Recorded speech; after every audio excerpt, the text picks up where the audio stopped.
At 34 years old, with my wife 31, our journey together spanned over a decade, 8 years of marriage and 10 years as a couple.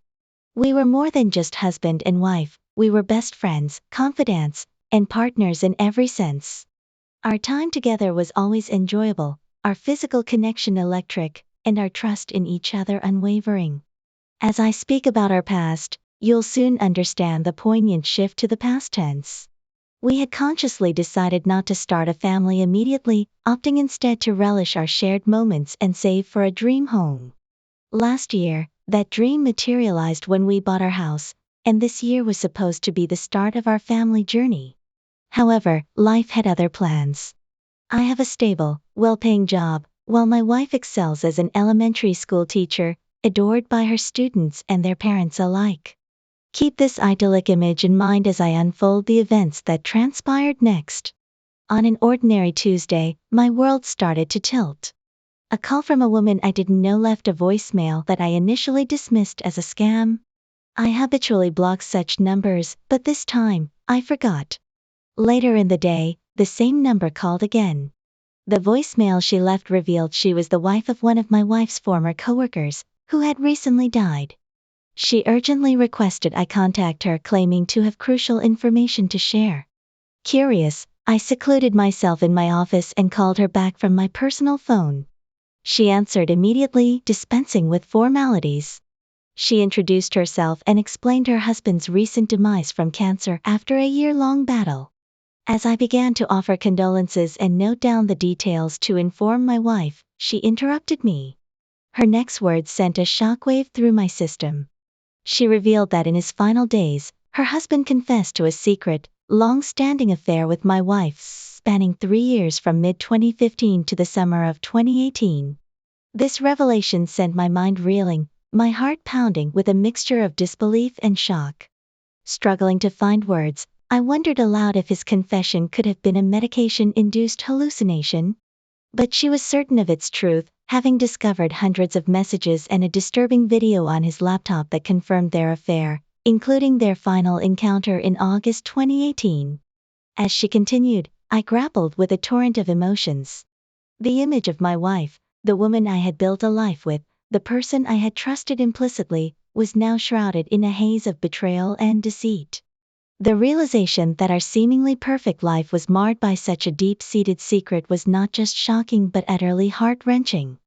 As I grappled with the shocking call from the wife of my wife's former coworker, I found myself in disbelief.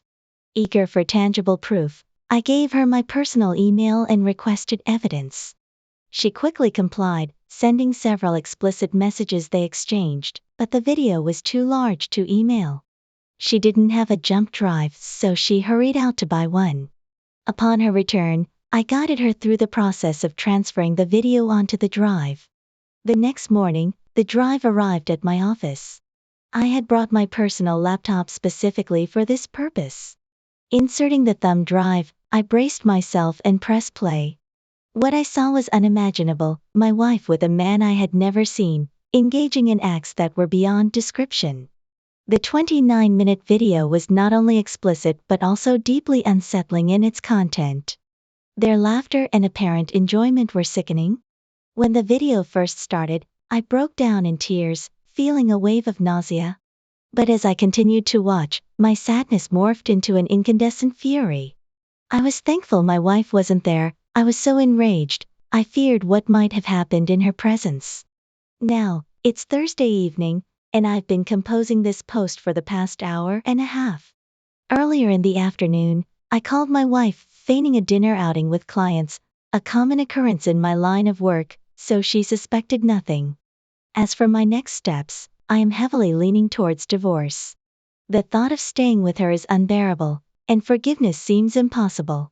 The sheer disgust from what I witnessed makes me reluctant to even be near her without protective gear. The fact that the video is 4 years old doesn't lessen the betrayal. She cheated, and that's unforgivable in my eyes. Now, I'm seeking your opinion. Should I confront her with the evidence and hear her out, or should I bypass that step and go straight to an attorney to initiate divorce proceedings? I'm torn between the need for a confrontation and the desire to just move forward with the legal process. Currently, I find myself in a situation that I haven't shared with anyone else primarily due to a sense of deep shame. That's why I've turned to this platform, seeking advice anonymously. I promise to read and consider all your comments. Here's a quick update on my situation since my last post. After having dinner on Thursday evening, I returned home and managed to act normally around my wife. It was challenging, but I kept my distance, and fortunately, she didn't try to get close. The next day, Friday, I took a leave from work to meet with a divorce attorney. I had spent a considerable amount of time researching online before selecting one. In the meeting, I presented the attorney with all the evidence, including the video. She informed me that although my wife's actions blatantly violated our marital vows, it wouldn't influence the divorce proceedings. I was confused and asked for an explanation. She clarified that our state practices no-fault divorce, meaning that any party can end the marriage at any time without assigning blame or giving reasons. I was taken aback by this information, especially when the attorney mentioned that this law started with Ronald Reagan during his time as the governor of California. However, this doesn't change my decision to proceed with the divorce, even though it means I'll likely be financially worse off. The dilemma I'm wrestling with is whether to confront my wife or just wait until she is served with the divorce papers. Part of me wants to wait, but I'm not sure I can hold back much longer. It's been incredibly tough being around her these past 2 evenings, and I'm dreading the thought of another night in her company. It's Saturday morning now, and I'm writing this update from a coffee shop just down the street from my house. I told my wife I needed to respond to some work emails, which is something I do occasionally. She didn't ask to join me, but she has texted a couple of times, asking when I'll be home. I get the feeling she suspects something is not right with me. That's all the update I have for now. It's now Sunday morning, and I find myself once again at a coffee shop, but this time, I'm far from the familiarity of my home, a whole 20 miles away. The weight of recent events has led me to seek solitude in this unfamiliar setting. Reflecting on the past week, it was last Sunday when my patience finally snapped, and I confronted my wife about her affair. The decision wasn't planned, it was more a culmination of uncontainable emotions. The previous day, we had been out with another couple, visiting a museum and enjoying dinner. The activities of the day spared me from having to interact with her too intimately. By the time we returned home, we were both exhausted, so she didn't initiate any closeness. That following morning, in the quiet of our kitchen while she was making coffee, something in me just clicked. It wasn't ideal timing, I was already on edge, filled with a mix of crankiness and anger. I decided to confront her directly. I started by casually asking if she knew a certain individual, her affair partner. The mention of his name caused a flicker of surprise to cross her face. She initially denied knowing him, only to later acknowledge him as a junior high science teacher. When I informed her about his recent passing from cancer, her response was a mix of shock and superficial sympathy. She claimed to have only known him in passing, aware that he had a wife and child. I watched her closely as she continued with her morning routine, noting her increasingly anxious demeanor, especially when she checked her smartphone. After a few minutes of tense silence, I directly questioned if she had ever worked with this man. Her response was a mix of irritation and denial, questioning why I was so interested in him. Eventually, I grew tired of the indirect approach and laid my cards on the table. I bluntly told her that I knew about their 3-year affair and demanded the truth. Her reaction was a maelstrom of emotions. She initially tried to deflect, suggesting the messages I mentioned were just part of a fantasy role-playing game and that their relationship never became physical. When I showed her the video of their encounter, her entire facade crumbled.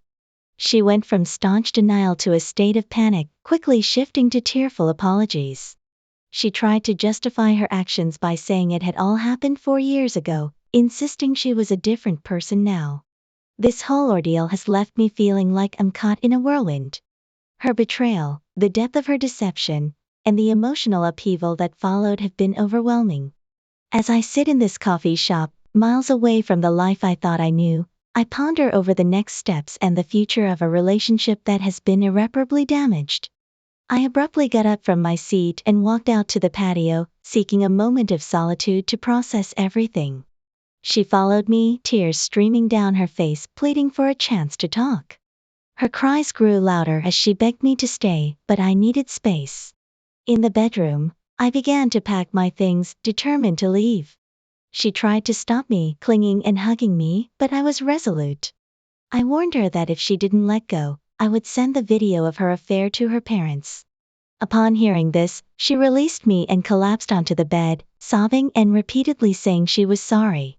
After I finished packing, I headed for the door. She inquired about my destination, and I simply stated that I would be staying in a hotel for some time. I left her there crying, and drove away. I found myself at the same coffee shop I am sitting in today, just a short drive from my office. Here, I made a reservation at a nearby hotel and spent the morning contemplating my next steps. Throughout this time, my wife bombarded me with calls and texts, which I initially ignored. It wasn't until 3 o'clock p.m., after checking into the hotel, that I finally answered one of her calls. Our conversation lasted nearly 2 hours. I informed her of my decision to divorce her and advised her to prepare accordingly. She spent the rest of the call trying desperately to change my mind. During our talk, I pressed her for details about her relationship with her affair partner. She confessed that they shared a particular fetish, nothing more. She insisted that their physical encounters were devoid of emotional significance. To emphasize her point, she resorted to body shaming him, highlighting his unattractiveness and emaciated appearance in the video. She argued that it was evident she would never leave me for him, claiming their meetups were solely to satisfy a shared fetish. This revelation, rather than providing any comfort, only deepened the sense of betrayal and disgust I felt. As I sit here, recounting these events, the path forward seems unclear, but one thing is certain: the trust and foundation of our relationship have been irreparably damaged. The other day, during a highly emotional conversation with my wife at a coffee shop, she tried to justify her actions by claiming the affair was driven by a fetish she no longer harbors. In response, I couldn't help but tell her that she needed professional help for her mental issues. Perhaps I shouldn't have said that, but in the heat of the moment, it slipped out. She immediately seized on my words, admitting that what she did was indeed insane. She then switched gears, insisting that the affair was a thing of the past, over 4 years ago, and that she hadn't thought of being with anyone else since. I couldn't help but counter her claim, pointing out that the only reason the affair ended was that her affair partner moved away for a job. When she tried to tell me that she had ended things before his move, I called out her lie, reminding her that the video was recorded just before he left town. Her silence in response told me everything I needed to know. Not only had she cheated, but she was also a habitual liar. On Monday, I met with my attorney to discuss these developments and to express my desire to expedite the divorce process. She agreed to make it happen and advised me to cut off all direct contact with my wife, suggesting all future communications should go through her. She also warned me about the risks of confronting my wife without witnesses, citing instances where husbands have been falsely accused in similar situations. I took her advice to heart and promised to follow her guidance. So, that's where things are at the moment. It's all happened so quickly, I haven't had the time to properly mourn the loss of my marriage. Although I'm not feeling too bad right now, I'm aware that the full impact of this situation might hit me later. In the third update, after instructing my attorney to push forward with the divorce, I decided it was time to tell my family. They were both shocked and disappointed in my wife's actions. Their main concern, though, was for my well-being. They insisted on coming down to spend a few days with me, which I reluctantly agreed to. The following day, I received a call from my mother-in-law. She apologized for her daughter's behavior and asked if there was any chance I would reconsider, or at least take some time to think things through before proceeding with the divorce. When my mother-in-law called, I conveyed to her that my decision was firm. I sought an amicable divorce so that both of us could move on with our lives. She expressed understanding, and we ended the call on good terms. The following week, my parents arrived in town and stayed at the same hotel as me. Taking Thursday and Friday off, We spent quality time together, sightseeing during the day and enjoying dinners at night. On Saturday morning, my mom informed me that my in-laws had reached out. They wished to meet with my parents for lunch. Our families had formed a cordial relationship over the years since our marriage. They weren't extremely close but kept in touch regularly. I had no objections to their meeting, so they convened at a nearby restaurant. During their lunch, my mom called me, mentioning that my in-laws wished to see me. I agreed, suggesting we meet at the hotel's back deck by the pool. The meeting with my in-laws was cordial and not overly intrusive. They expressed their apologies and concern for my well-being. It was a pleasant visit, with no real pressure to reconsider my decision to leave their daughter, until the very end. That's when my mother-in-law gently asked if there was any chance of reconciliation. I had to be honest, unfortunately, there wasn't. She accepted my decision, acknowledging that she had to at least try. We hugged, said our goodbyes, and they left. Now, I'm just waiting for the hearing to finalize this chapter of my life. Regarding the final update, I initially thought that the no-fault divorce laws in our state would expedite the process, but it took almost 9 months for the hearing. I also had the misconception that no-fault divorce meant an equal split of assets and liabilities. However, despite contributing significantly more to our finances and assets, I was still required to pay alimony. My attorney negotiated an additional lump sum payment of $29,000 to my ex-wife, part of the settlement after selling our house. This outcome seemed far from fair, given my substantial financial contributions throughout our marriage. It's a bitter pill to swallow, but it's a part of moving forward and starting a new chapter in my life. Reflecting on my journey through this challenging divorce, I've come to realize the complexities of asset division and the unexpected turns in legal processes. My attorney pointed out that I could have retained the assets I owned before marriage, but in the spirit of unity and love, I had added my wife as a joint owner on those accounts soon after our wedding. Consequently, these assets were eventually divided equally between us. It's a situation I've come to accept as irreversible, water under the bridge now. Despite this, I'm relieved that the whole ordeal is finally over, and I can start anew as a free man. Throughout the divorce process, my ex-wife and I managed to maintain a civil relationship. However, she persistently asked for a second chance, right up until the divorce was finalized, and even continued to do so in the weeks following. She would send me messages every couple of weeks, reminding me of her feelings and letting me know she was still there if I ever changed my mind. The most bizarre moment came last week when she texted me, asking if I would consider having a child with her, or at the very least, be a donor for her to conceive. I firmly declined her request, advising her to move on and consider other options if she wanted a child. She insisted she didn't want any other man, stating that if I wouldn't father her child, she wouldn't have any children at all. That conversation was quite unsettling. Given these developments, I've decided it's best to cease all communication with her. The next time she reaches out, I plan to tell her, in a firm but gentle manner, that we need to move on for good.